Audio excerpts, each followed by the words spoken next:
সম্মানিত দর্শক, আমি আপনাদের মাঝে একটি রিভিউ নিয়ে আসছি। সেটি হচ্ছে বরিশাল থেকে ভোলা দ্রুত কিভাবে যাওয়া যায়। তো আমি আছি এখন ট্রলারে। এই ট্রলারটি ছাড়ে এই বরিশাল সদর থেকে, বরিশাল লঞ্চঘাট থেকে।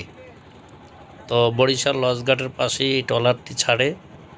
এখানে একটার পর একটা ট্রলার আছে, 1 মিনিটও দেরি করে না, জাস্ট উঠলেই ছেড়ে দেয়।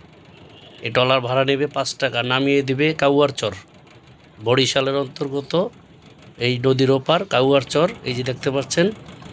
তো এখানে নামিয়ে দিলে এই কাউয়ারচরে লোকাল বাস আছে, 15 মিনিট পর পর ছাড়ে এই লাহারহাটের উদ্দেশ্যে। লোকাল বাসের ভাড়া 35 টাকা।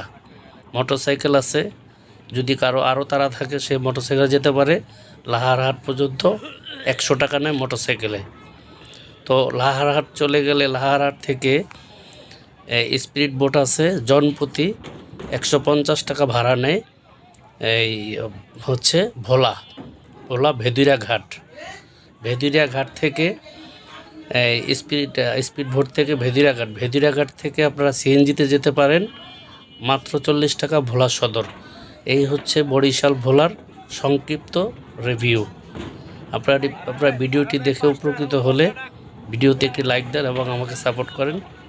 ধন্যবাদ, আপনাদেরকে অসংখ্য ধন্যবাদ। আপনাদের যাত্রা নিরাপদ হোক। আল্লাহ হাফেজ।